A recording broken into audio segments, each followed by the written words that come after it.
Chittles is first, dude. Yeah. Good afternoon, everyone. A big important announcement, and it's not about ODYS. But Stiggs beat you, Fred Hutterson. He actually beat you. So Fred Wow. like It's a first. us every week for like ages. And he let it slip last week and said some shit like, "Oh, the URL changed or something like that." Eh, but Stiggs has got in there this week, so Stiggs, you're the main man now. Fred, second here. We still That's the appreciate last one of the you. year, too. I mean, or for this show at least. Yeah. What's up, Alex? Allah. Is that Alex? Yeah. AMW is. Oh, A&W. Who's Allah? Who's Allah? It sounds like you're saying Allah. You got to go talk with a imam about that, I think.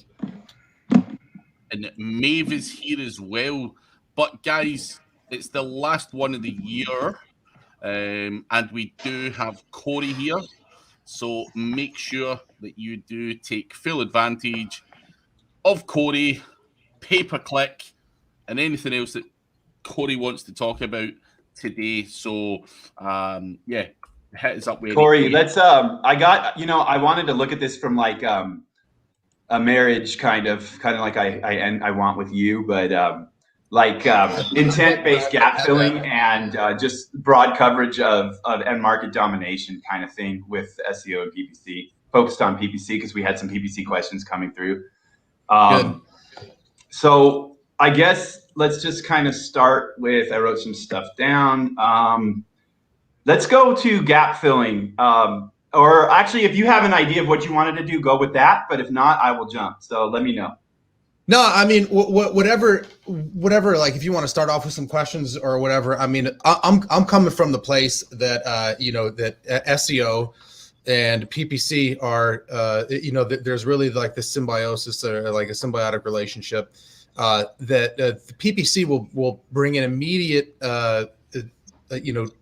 profiles of traffic, people that are on the internet that have this profile associated with their user ID, and that's duplicated across ad databases like ad networks, including Google's own ad network. So they're tracking all of this activity online.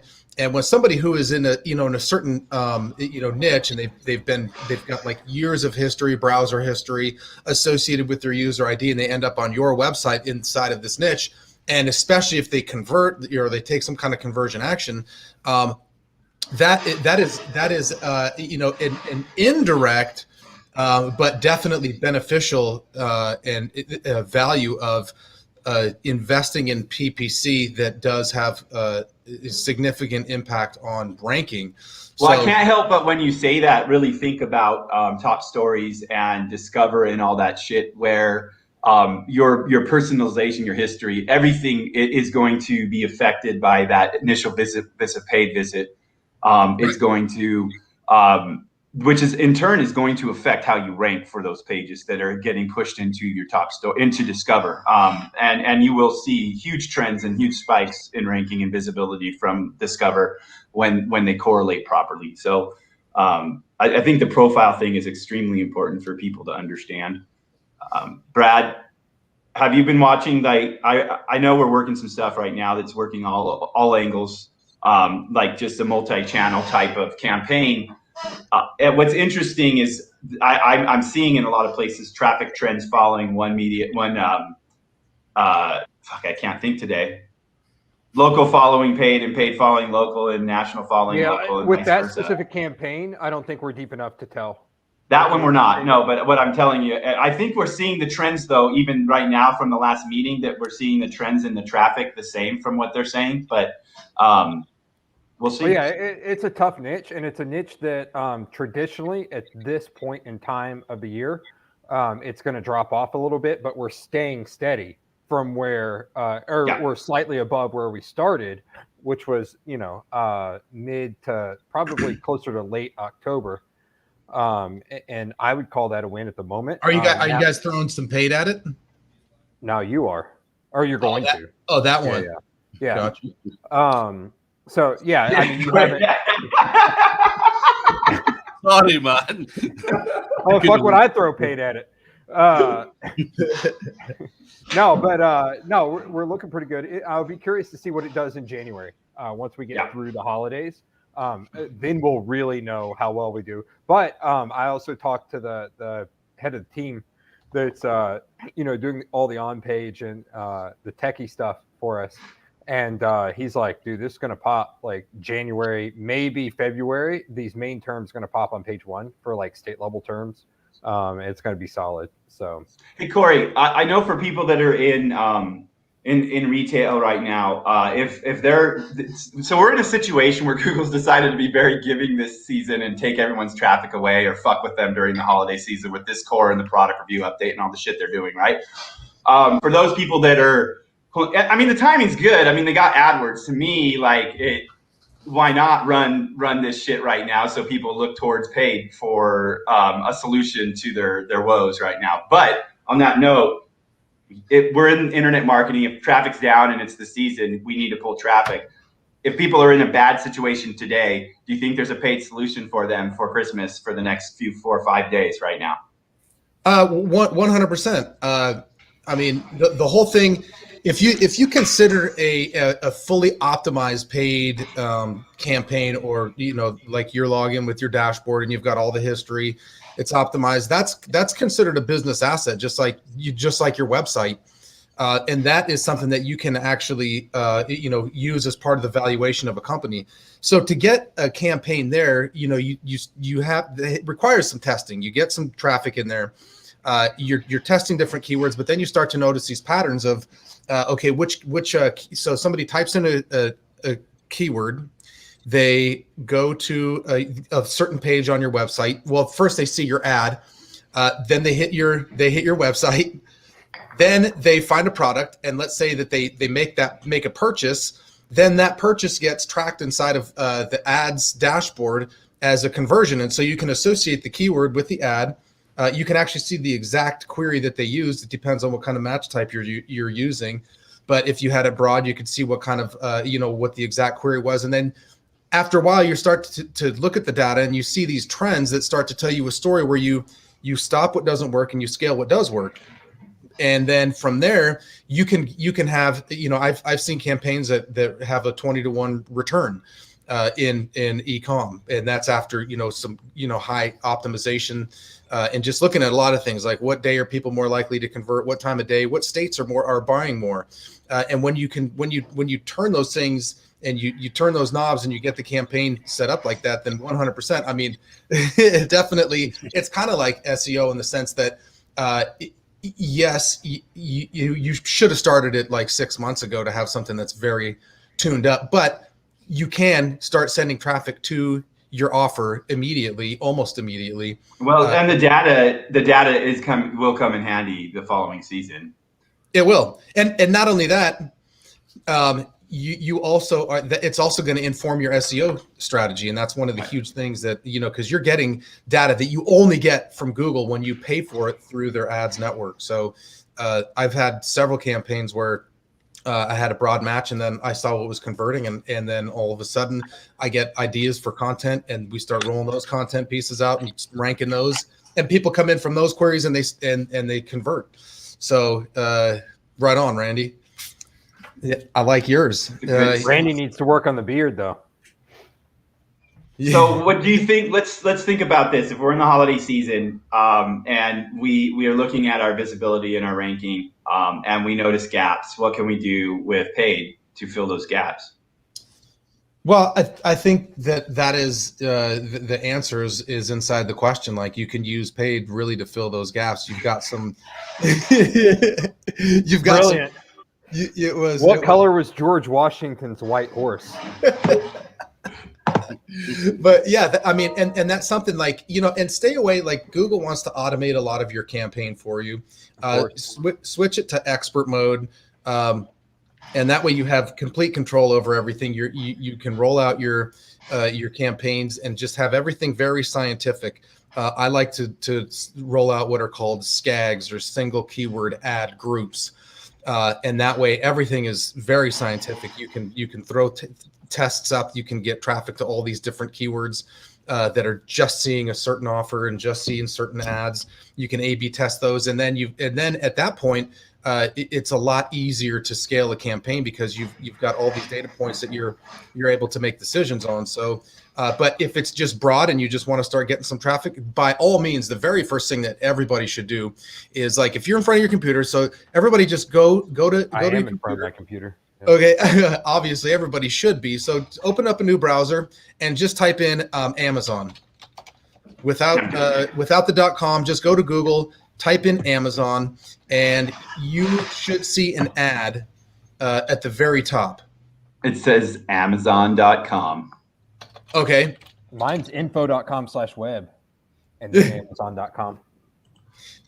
So I'm seeing, and usually I've always seen this, it says Amazon.com official site, fast free delivery with Prime. That's what they're displaying on Google. That is called a branded ad, or for your own brand. So now type in one of your brands, and let's say you're selling something, type in your brand and see what comes up in front of your website above everything that you've been working so hard on with SEO. You've got Amazon that's trying to sell products. You've got your competitors that are advertising above you. You're probably below the fold at this point if there's 4 ads for your brand name, especially if it's well recognized. Then nobody is going to see your business. And so at the very minimum, Mike, to close in that gap, the number one thing I would say is at least get a branded ads campaign going, so you are at the very top of the search results, engine results page with your own brand before Amazon gets in front of you or competitors do. And I would recommend that is important whether or not you see ads there for the query for your brand, because of the way personalization works. That it's extremely important to be purchasing your branded traffic and not allowing it to slip into your competitor's hands, because it will slip into your competitor's hands. If you have an SEO campaign, traditionally, if they're an established brand, you throw their website into Ahrefs. If they're not ranking for shit else as far as commercial terms or anything, you see their top terms are always branded. So if people are buying against your brand, then there's no way that's not pulling traffic away from you. Yeah. And then here's the other side of it. You can, and that's called a brand jack campaign that they're running against yours. You can also run those against your competitor traffic as well. So yes, you can. I know people that have made quite a bit of money.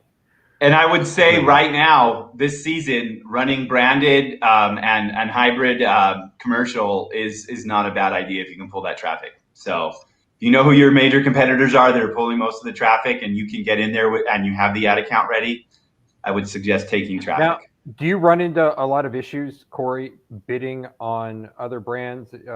I know Google, depending on the brand, they can tell you to fucking stop. No, you can bid on any trademark term. You can bid on any brand. The caveat is that you cannot have a trademarked term in your ad copy. Okay, that's the issue. Yeah, but you can have it in the display URL. You can put anything in that display URL for the most part. Who was the one that got our the hair clients ad account taken down, Mike? YouTube. It was actually Google, dude. Google fucking. No, I know that, but they did. Oh, Propecia. Propecia. Yeah, Propecia. Yeah, it was the Trump thing, that made him lose all his hair or whatever. He needs some Propecia. Propecia. Alopecia, Propecia. Yeah. They got alopecia. They let Google bid on the terms for them. Like you were saying, Corey, don't do that. They did that. And then they said, hey, you're bidding on this brand that's spending millions of dollars with us. Your ad account is gone. They're like, what? It was the Google rep that set it up, bro. Yeah. But Corey, go ahead. I've got a question. So obviously, if someone's going to go out there and just simply bid on someone else's brand, you've obviously got your Google quality score to take into account. How does that work? Like, because I've played around with paid. I wouldn't claim to be an expert, but obviously the more keywords you enter, you somehow need to tweak that ad copy to at least get a good score. So if you're bidding on brands, like, what's the okay? So, yeah, no, that's a fantastic question, and it's one of the right questions to ask. So definitely for your own branded campaign, since you are the brand, you're automatically going to have a higher ad score because it's your domain. You get to use your brand name in there in your ad copy. So that's the first one. The second one, though, to address what you're talking about, optimizing a campaign goes beyond just what is seen in the ad. So you have a campaign, let's say, that is, the Hair Club for Men is the name of your campaign. That's where they have the spray paint, right? Yeah, I don't know, the markers and stuff. Yeah, and yeah. Hair plugs. Yeah. So let's say that you're trying to advertise against Hair Club for Men. You're going to name the campaign Hair Club for Men, branded. And then you go and you have all of your ad groups, and let's say you're going to say your ad group is going to say Hair Club for Men, traffic or whatever. So you have that in there, and then you're bidding on Hair Club for Men, and then raising your bid score is actually, I mean, your quality score. A lot of it has to do with your bid. So start really high with that. And then you'll start getting that, and then you can use things. So you start with a really high bid, and then do you scale it back? In most cases, yeah, you want to start with a high bid. You run it 24 hours a day. You can set up just bid adjustments. You don't ever really want to turn the campaign off, but I guess if you set a really high bid, theoretically, you're not going to pay that high amount. You're just setting it there as an arbitrary number. Correct in a lot of cases, but sometimes Google will be like, oh, okay, if you have Google establishing that bid, depending on your match type, or the actual how you've got your campaign set up and your bid strategy, Google will say, oh, these guys want to pay $100 a click, no problem. So you do want to keep it. I keep most of my campaigns manual, so you do set that limit. But you typically don't ever pay, the upper side of that, especially if it's just completely out of. I tried to set up like an SEO firm like that so that I could just decide their cost on a monthly basis, and they just didn't go for it, dude. Yeah, exactly. Yeah. Oh, they want to pay $15,000 this month. Yeah, you just run their credit card whenever you feel like it. Yeah. he needs some groceries. Yeah. I gotta go to Whole Foods. Shit, yeah, better kids charge gotta them. eat. Yeah, Kids gotta eat. Oh, that's that good. That you know what? Outreach. That's what outreach is for. Manual outreach. That's how you do that for other people. Yeah, but that's let's see. Question: can you discuss in detail ad rank threshold and how, if no paid ads meet the ad rank threshold, organic results go to the top? What are the components of ad rank threshold? So again, yeah, and that's correct. And I think if I understand that question, you might be talking about where you've actually got nothing but organic up top, and then you only see the ads down at the very bottom of the page. That ad rank is going to come back to so Google has there's dynamic ads that you can run. There's responsive ads, which you can come up with like 12 different headlines.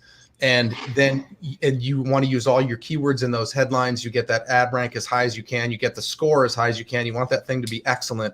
So it'll say right there in the dashboard. And then once you've got all those things dialed in, you've got keywords in your description. You got keywords in your in your titles. And then you go and make sure that your ad campaign and the campaign, the ad groups that are under there all reflect the keywords that you're going after. So, which again, I'll go back to SCAGs on that single keyword ad groups, and then increase your bid. So, Corey, yeah, I'm sorry, if you're not done, go ahead. I thought you were finished. No, that was it. Just, yeah. So get. So one thing I think to keep in mind too is that this is like a recommendation engine that Google is too, and so like universal search, like there's two aspects here too, I think, and I have a question for you with this as well. But to get video or image or books or shopping into the organic search result, everything has to make a threshold like quality score, and we'll call it a quality score. So if they want to deliver video in the organic results, that video needs to hit a certain threshold to be able to be delivered with organic results. If it's not going to hit that, it's not going to have video in that query. Now we can tweak with that, Corey. Have you had success with moving ads through threshold up on the page with like this sort of thing? So yeah, and so I'm glad you brought that up. So really, the property that you're advertising for, that page has to be optimized. So you want that thing to have like a lot of related keywords in there. You want it to have plenty of ad copy. I know it's not going to be, you know, a regular web page that we do SEO on for the most part. That's, you know, content related. You're trying to get people at the very top of the funnel. You know, when we're advertising, usually we're spending money on those keywords that are going to end up converting. We're sending them to a checkout ready, right? Yeah, exactly. So you're sending them. Usually, you want them to go to some kind of self-liquidating offer or just to become a lead. But you want that page to be optimized, and you can do that, you know, in the page title, which people are not necessarily, they're not going to see it.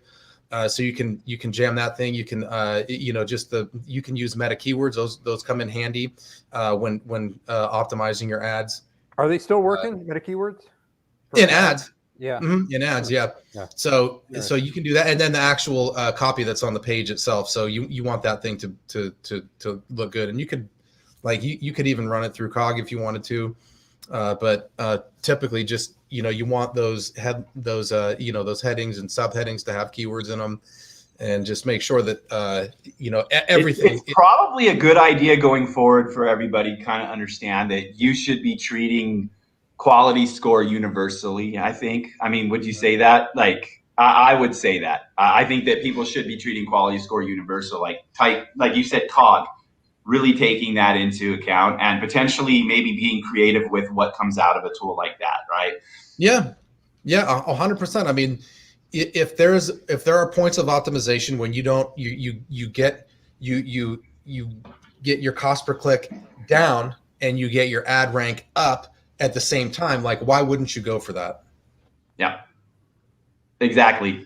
I think one of the good, you know, we had a question pop up in the group for you, I think last week or something. Someone was asking, and I know that we've done this many ways and still do, targeted PPC landers versus running ads to your SEO targeted pages. Like, where's the breakdown for you? Where do you break that down in the process for yourself? Do you break it down, type of thing? No, that's a great question. So it depends on what your goals for the campaign are. I had a guy who attended our event virtually, and he hit me up and said, man, I ran some ads for like 2 weeks, and he sent me the rank report, and he's like, he's got all these keywords, this was a local one, but it was a new website. And that thing, without doing anything else, he was able to rank a ton of keywords in the mortgage space.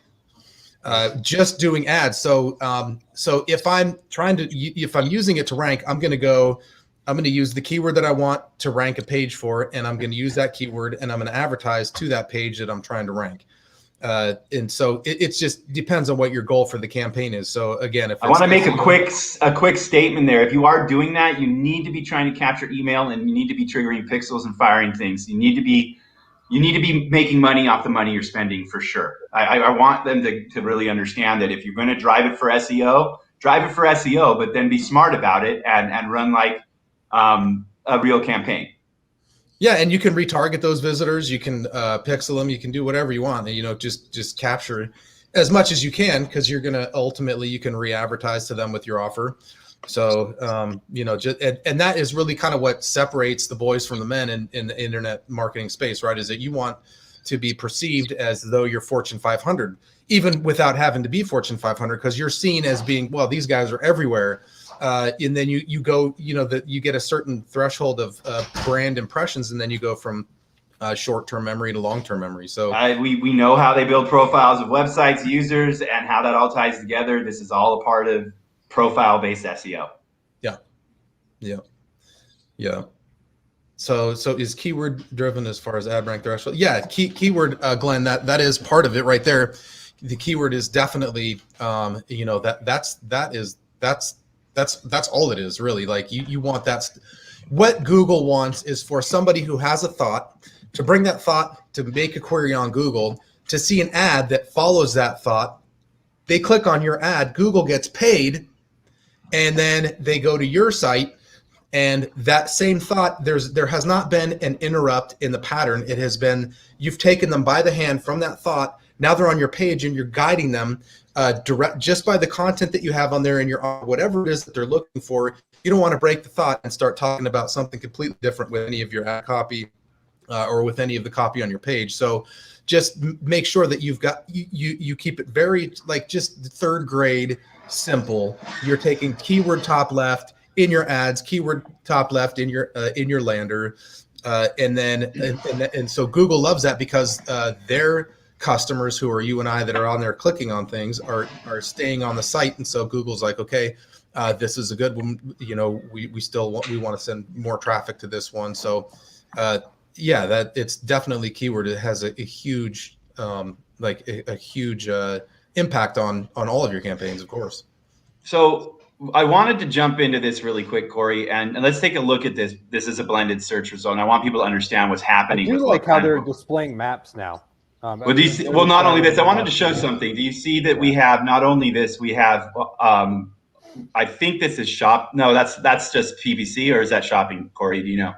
Well, that's a shopping ad, and it is. That's what I thought. So I wanted to talk about the different opportunities for paid with just Google itself. Like, let's talk about Serp coverage right now. I think Serp coverage is really important to understand when you're doing SEO and you want to marry paid, like people should be doing right now, because it all ties in together, right?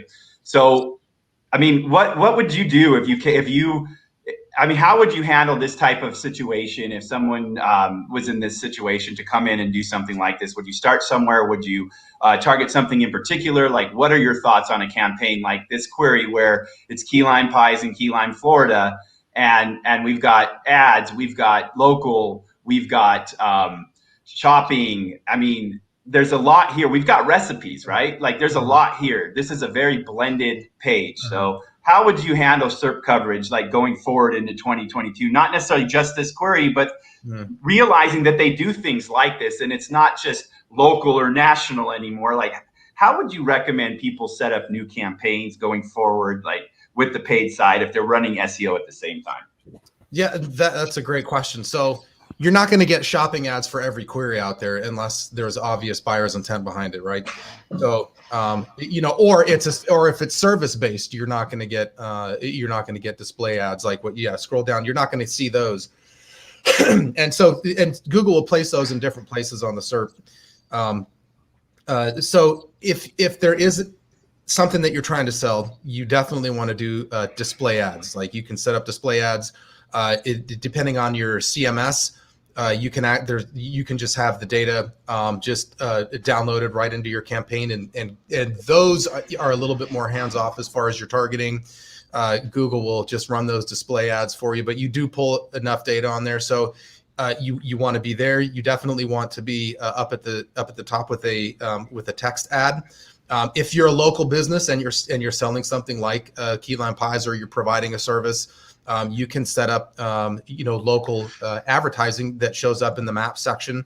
So you can do all of that from within the expert dashboard within Google. So you can set that up just by setting up a location extension.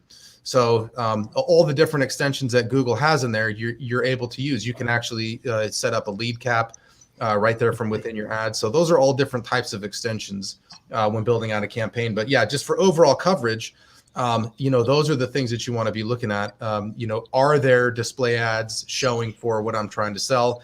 If so, let's get some display ads up there. Let's get some text ads. Typically in e-commerce, your display ads are going to do a lot better than just your text ads, because people can see the product and before they click on it, and they're a lot more likely to convert after they've looked at some different products up there. They click on yours, and then they're more likely to buy it. Now I want some key lime pie. What's that, Brad? I said, now I want some key lime pie. No shit, right? And then it's something important to think about, like that there is strategy all over the SERPs, and coverage, I think, is something that you know, in SEO, we talk about 1 or 2 slots or whatever that is available in different queries, but there's a way to take more than that real estate. And I think it's important for people going into 2022 with their planning to realize that and to plan accordingly and to budget accordingly. We talked about what there's display there's actual search ads, then there was shopping, then there was local. What else did we see? Recipes. Yeah, recipes. You got recipes, and then organic, and then the local listing. Maybe images. So there's a lot of different features up there that are gonna display, and you can't advertise on all of them. Right. Which is, why it just takes a coordinated effort to get traffic from as many different channels as you possibly can, as you're able to. So, but everybody should be able to definitely. You run into some trickiness when you get into anything medical or nutraceutical or drug related.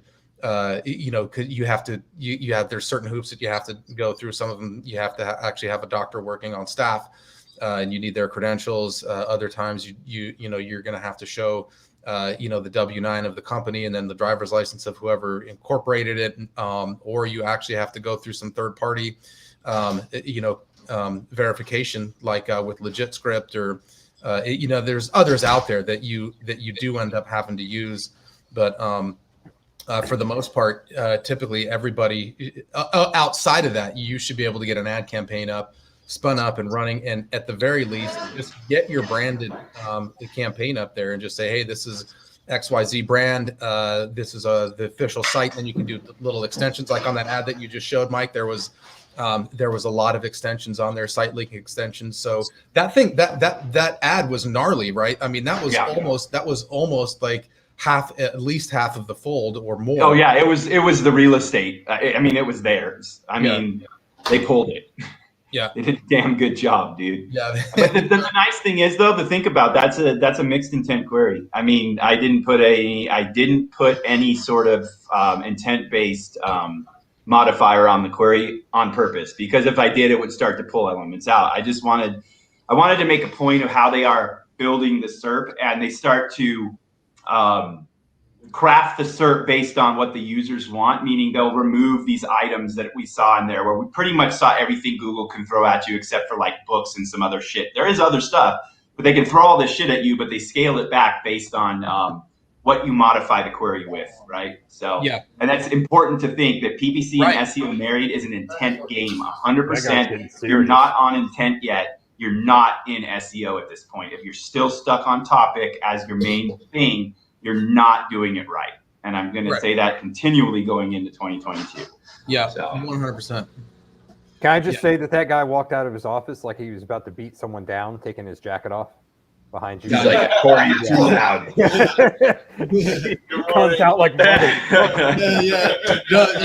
Don't tempt him. I don't want any trouble. Where's my dinner? Hey, Susan. Connor there. That looks like Craig a little bit with that Connor walk. Come on. Raj has a campaign there, or a question. Is smart campaign value for money thing for a new website that wants to maximize? So, I mean, maximizing website clicks, like what's the goal here? Like, are you just hoping that something's going to stick to the wall, that somebody's going to buy something? Are you just, because at that point the quality of your traffic is going to drop. So I never run that kind of the smart bidding, smart campaign on anything like that.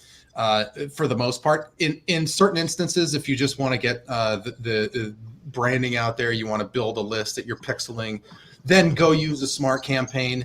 If you're going to use a smart campaign, then go use audience segmentation, where you can get people that are in a particular audience, and that way your odds of having somebody whose visit is going to affect other things like your performance in SEO. So you can do that, and even in campaigns like a smart campaign, all of them are going to have a fairly the feedback loop is going to be pretty narrow. So you're able to see if you're getting the value for your money fairly quickly.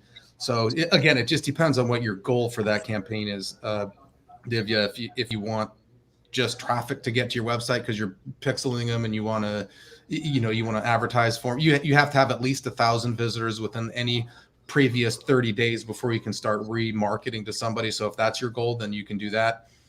Go buy Porn Remnant. Porn Remnant. Adderall. Adderall. Adderall. That's what he took right before he railed a bunch of Adderall right before. Adderall. Has a question. I'm not sure it's pay-per-click related, but every weekend, myself. Is it dropping and coming back up, or dropping then steady, then dropping again, then steady, then dropping again? And I take it we're talking about SEO. I assume so. I asked him a question. Let's move on to the next one while Arla re-answers that. Right there, Corey. What do you think? My ad is eligible but not getting impressions. Could you help me out with that, please? Yeah, it start off by increasing your bid. I would throw $30 on that thing, and then go back and just look at the quality of your ad. Google will tell you, like, what's your ad quality? Is it poor?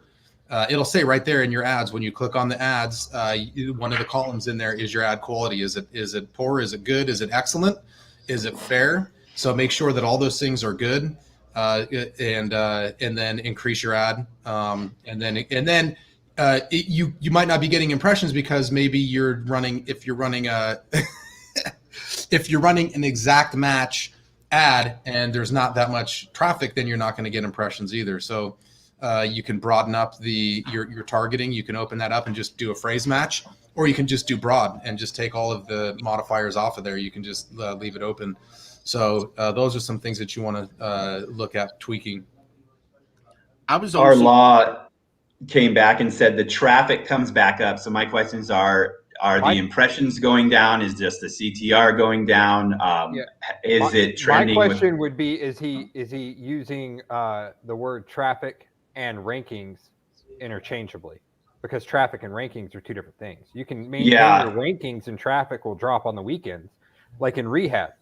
Like it peaks on Monday. That's what I think. Steadily goes down. Then it peaks on Monday. Then it steadily goes down.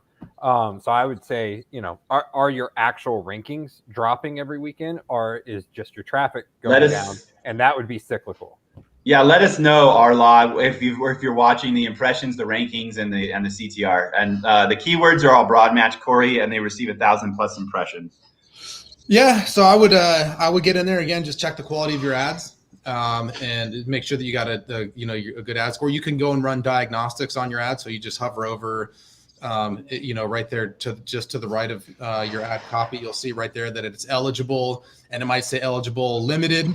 And you just hover over that, and you can run an ad diagnostics and see, what's going on. And then there's recommendations that they'll give to you, like, well, try increasing your bid, try increasing the quality of your ad. So those are all things you would look at. I've got a question on this. So obviously people have got different various ad scores. Would you run an ad if your score was only like average, or is it, what would you do? Is it got to be at least good before you would, put a campaign out, or is average okay? Like what's the, just for people watching, is average okay to begin with, or do you have it in your head it's got to be at least good for it to perform reasonably well? No, that's a great question. And sometimes you cannot get an excellent ad score especially if you're using keywords. Let's say you have a long tail keyword and that doesn't all fit in the title, of your ad copy. So you're not going to have an excellent one there. You can use some of that in the description. But really what it boils down to is, do you want this thing to succeed or not? Like, if you want it to succeed, then get that thing excellent. You can start it, and you can start it off as average, and you'll get clicks and impressions. You'll pay more money than you should. Your ad will rank lower than you would want it to rank, but you could get started with doing just that. But I would always, I have rolled out campaigns where the ad quality is poor, just based on the length of the keyword. And some other things that you can't really have on the display, and I'll roll those ads out anyway because nobody else is able to nobody else is able to use those terms anyway. So I'm right up there with a bunch of other poor ads. So, but in any case, you can do good. You can run it if the quality is good, but always the target is going to be excellent. And the way to do that is just with the responsive ads. You can write just a ton of titles, and there's actually suggestions that Google will throw in there that are exact match keywords, some branded stuff, and then different types of calls to action. So just, as a discipline, if you're going to start really taking this seriously, just get disciplined on getting that quality up to excellence. So, I mean, you're already doing it in other areas of business, whether it's yours or for your clients. I'm in no way excellent in any area of my business. I'm less than that. Our law, really quickly. So the rankings go down, and therefore also clicks and impressions. I can see a clear dip every Saturday and Sunday, then jumps back up. I've got a couple things here. One, drink harder on Friday, so you don't notice it, or look and see, really look at what the freaking Serp is displaying on Saturday. Like, see if the intent is changing at all. They are customizing Serps, and it can happen. Have you done this? Have you looked at what's delivering? Have you looked at where you're tracked at for that day? So you really need to look at that day in particular. If it is every single weekend and back up on Sunday and not a permanent dip, it may be not actionable for you. It might be unactionable, or there might be something that you can do about it, but you really need to see what is going on with the rest of the ranking set for that query and any other affected queries and what's going on in that Serp. Like, and I don't know what market you're in, but there are places where they will modify and they know this data. They have all the data they need to deliver customized, wonderful results to their users. That's how they, feed confirmation bias. Is how they do everything, by giving the best results. So you really have to look into it. And if you have looked into it, please give us the info here right now. Glennart has a question again for Corey. View on bidding strategy, max conversions with target CPA. We're in the pet food space and going up against Purina. Okay, if we don't specify max conversions, we get few impressions. So that you can, if you are tracking your conversions, and you have like a dollar amount associated with that, or like with your target CPA, from what I've seen, you're typically going to get less traffic. You're typically going to get less sales. Your CPA might be a little bit better, but you're not going to do as much. I like I said, I tend to keep everything manual.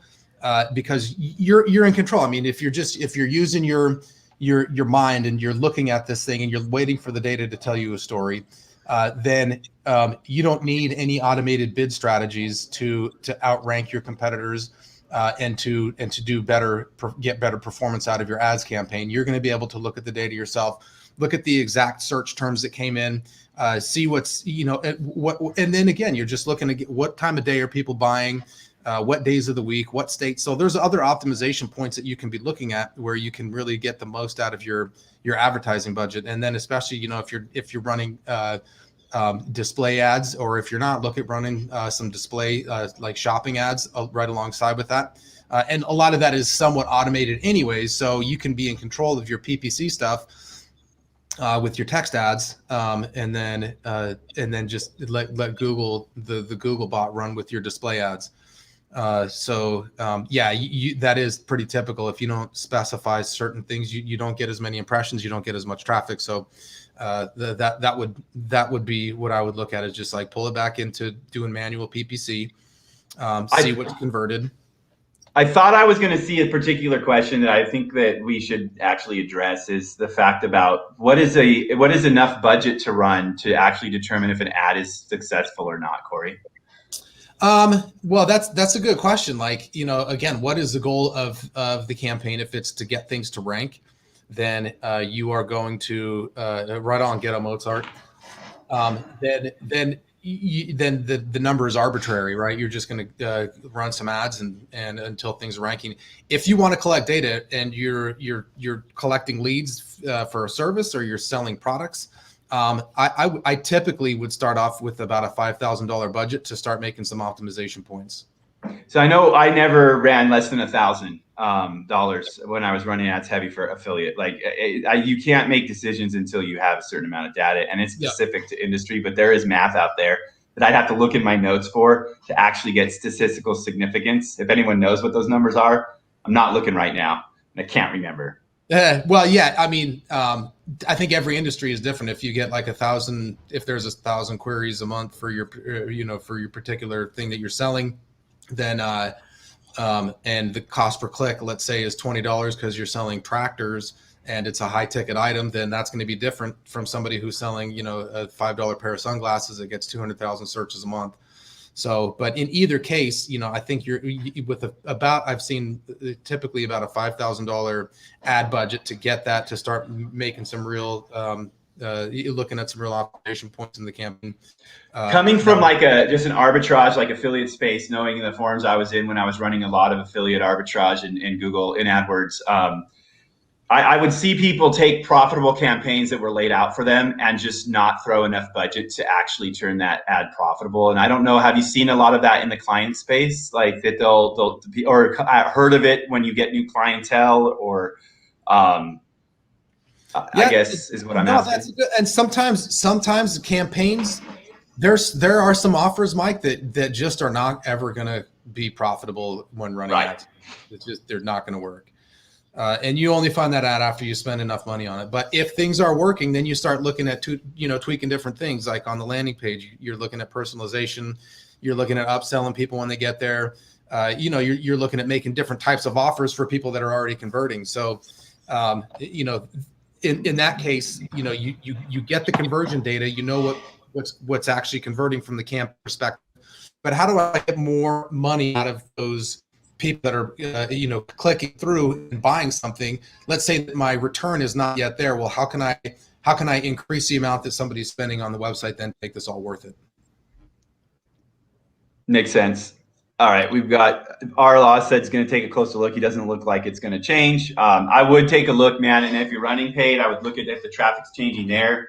I honestly, when it's me, that's when I fire up things like Ted's volatility checker or our scripts to check volatility and see what's happening in that SERP specifically on that day. On Saturdays, is there a new competitor in every Saturday that's time sharing with you? I mean, there's just a lot of different shit that it could be. And I would start digging into what that is and trying to find something actionable. I mean, if you find something sometimes you just can't do shit about it. But sometimes you can. So I would just dig until you can't dig anymore. And by that, I mean, scrape that result on Saturdays, get the info on Saturdays. Where are you? Where is everyone else? How's it changed from Friday and Sunday?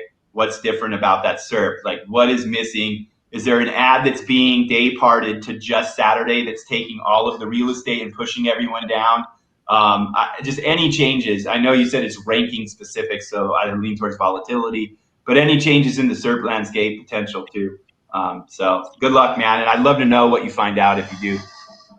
Corey, if someone was wanting to learn up-to-date, advanced AdWords, stuff, is there somewhere online where you learn this shit? Do you have a form category?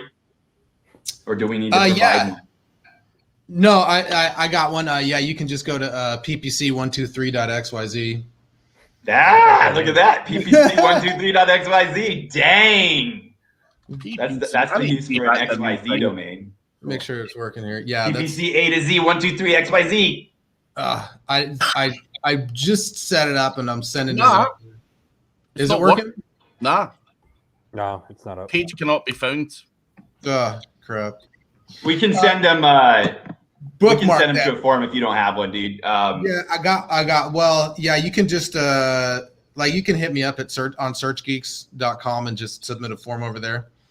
Searchgeeks.com. Is that an online course that you've got going on? What's that? Is that an online course? I don't know. I don't have a course. I'm working on one that will be available for probably through NFG, but it's gonna get into actually using the Google Ads editor and building out SCAGs using spreadsheets to really fast track getting these things going. So typically, since we're a shop, also like we run campaigns here. And, we set them up, optimize them, and run them from the client's account.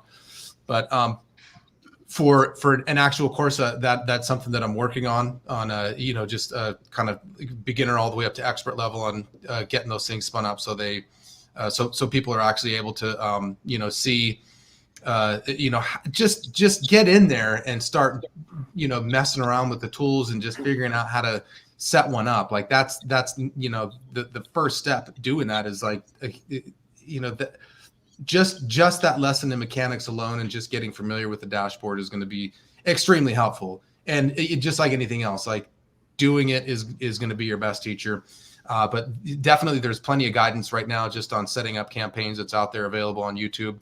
I don't know anywhere where there's just one collective place where you're going to get all the best information on how to set stuff up and how to roll it, and depending on what your goals are. Mastery is mastery. I mean, really, it is rolling your sleeves up and getting your freaking hands dirty when it comes down to it to hit that advanced level, in my opinion. So, yeah. Also, a question from Zeddy. Oh wait, try that lander again. I'm in the PPC 123.xyz. See if that's working. Yeah, it is. Okay. All right. Yeah. Sorry, go ahead, Craig. So ZD Electrical's got a question there on the screen. I automatically don't trust your reviews, Corey. Why? No reason. No, that's not a review. Oh, because there's Witten. Craig, you don't believe he's real. Scroll down the page and look at Ryan, mother. There he is. Yeah, that's real. Anyone I still believe Ryan Witten is Brad. One of Brad. He doesn't believe that Dirty Juice is a real person. He wishes he were me. Dude, the guy was supposed to. I can't remember what it was. I don't know if he was jumping on. When he bought an ODYS domain, he was supposed to have a consult with you. And he never fucking showed up. So I'm like, these motherfuckers are trolling me. I know he is a troll, that's for sure. So I don't know if he did it on purpose, but I need to see this guy in person. I don't care what fucking happens. I now need to see evidence, because as far as I'm concerned, that's Ryan Witten right there. Brad is Ryan. You're Dirty Juice, dude. I'm an XL version of Dirty Juice. But ZD Electrical. Would you use the shown keyword data that GSC has served your site for impressions for ads? Like if there are misspellings leading to high impressions but no clicks? So it depends on the niche. Sometimes you can get in trouble if you're using misspellings to try to trick the search engine, or the ads delivery network. But in any case, Google is good at figuring out the misspellings, and you'll also see those in your search term report for your ads campaign. Chances are you'll see the exact same misspellings. You could try it. You could roll it out. We do definitely use misspellings on certain things, and just to get it further optimized. But I wouldn't misspell it on the ad copy. So, like for example, how you spelled keywords with an A, I wouldn't spell keyword instead of keywords in my ad copy, just to make sure that somebody misspelled it got to see their misspelled keyword in the title of the ad. Exactly. Make fun of them.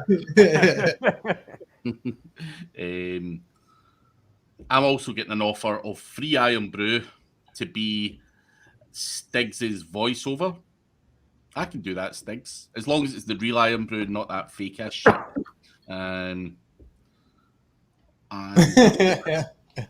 Thank you from Glennart, who is also going to sort out his landing pages. But that was another question, Corey. Obviously, you do your pay-per-click and all that kind of stuff. Does the landing page come into play in any way, or and not in terms of conversions or anything like that? But because obviously, a better landing page is going to convert more. But is there anything within that landing page that you can do to help your AdWord campaign at all?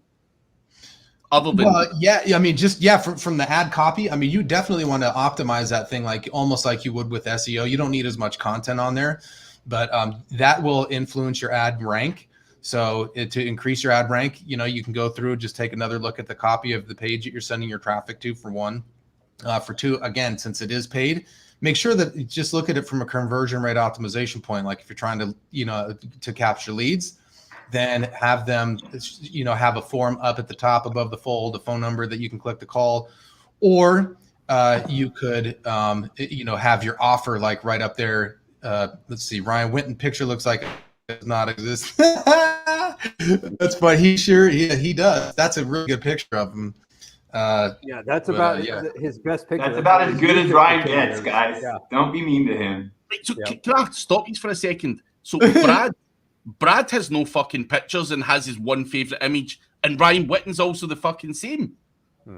Yeah, we're the same person. My head's a little bigger, but Whitten's on Facebook.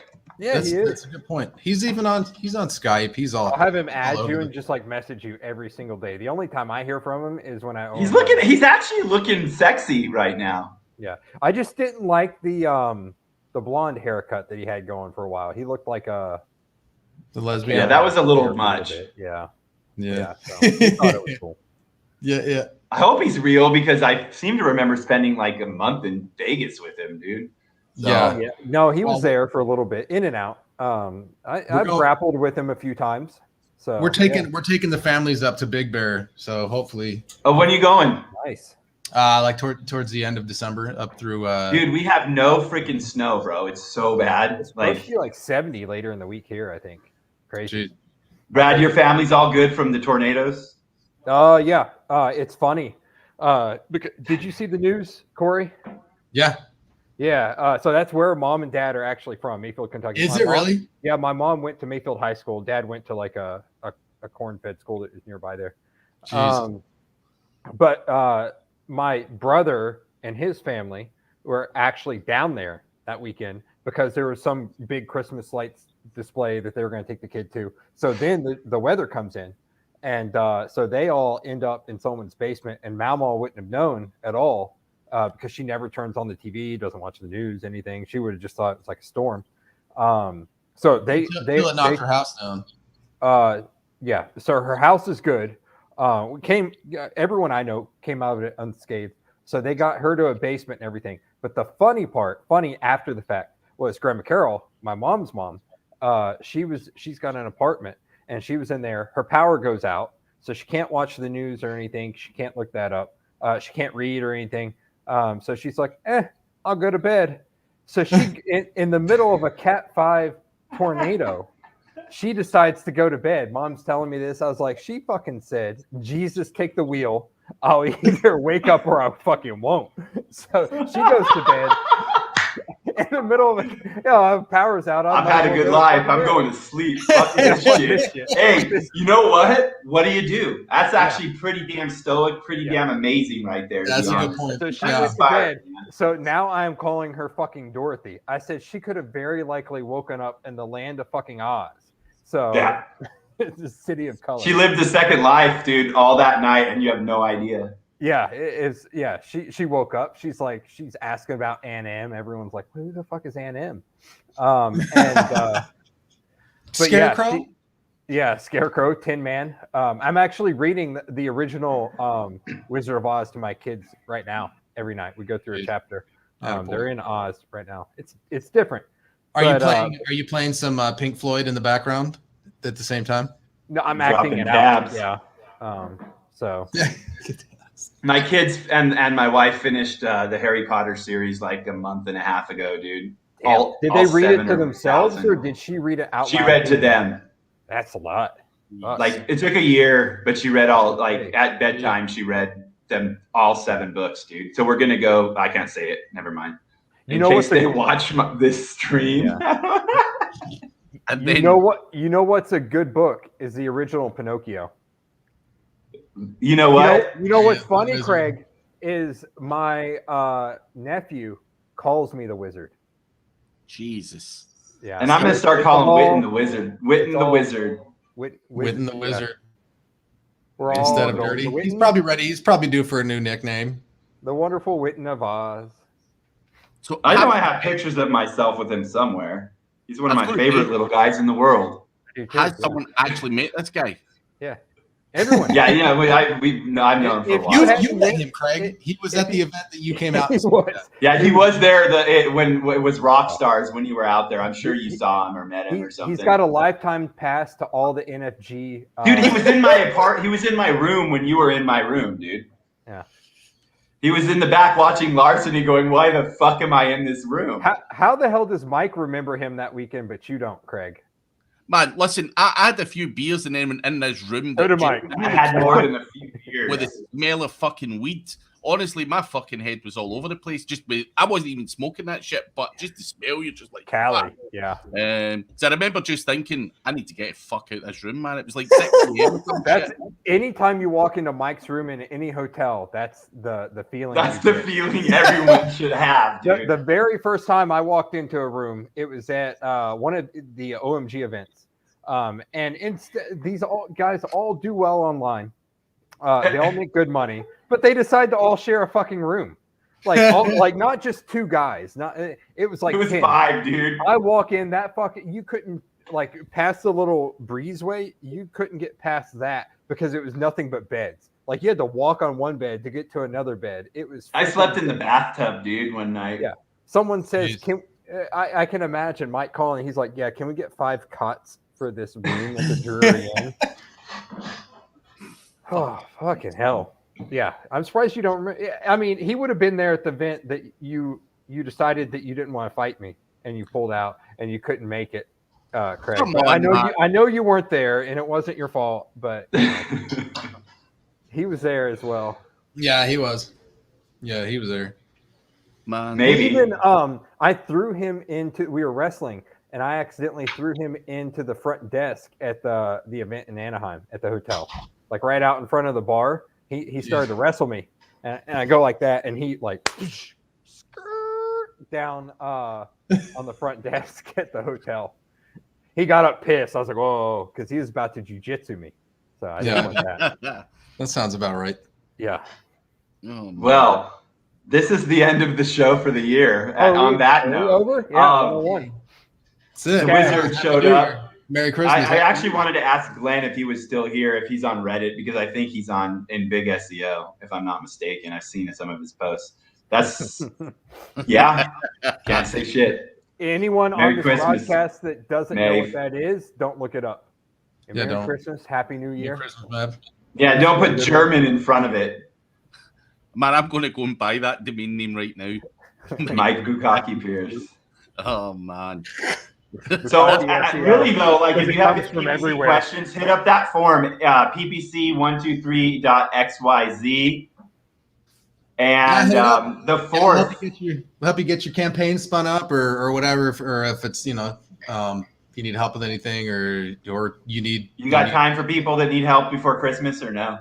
You need full service. Yeah, we can go over stuff on Skype, but typically it's just like some easy fixes that maybe that you're missing. We can just. Are you selling 101s, Corey, right now? What's that? Are you selling like 101s, like Selling half and half for $20? Yeah, 30 minutes to an hour. What's the half? Yeah, I mean, I guess so. Maybe depends on what kind of a volume I get in here, but usually it ends up turning into something that our agency will take on because people are like, all right, I don't have time to learn this, and then I would sell them the consult first, and then you make money twice. But maybe I will. Yeah. So everybody here, you can. And honestly, if they halfway know what they're doing and it's a few tweaks, it would be well worth the money too. Yeah. Yeah, for sure. Craig, we coming back the 4th of January. Yeah, that works for me. Cool. 4th. I should be back in town by We come then. back with 4th with some new domains up, so we'll have a fun talk for the beginning of the year. Yeah. See what happens with these fucking rolls. ODYS. ODYS, like the video, and we will see you again on the 4th of January. Can't do it. Happy New Year. Merry Christmas. Thanks, guys. Have a good one. Hanukkah. Cheers. Thank you.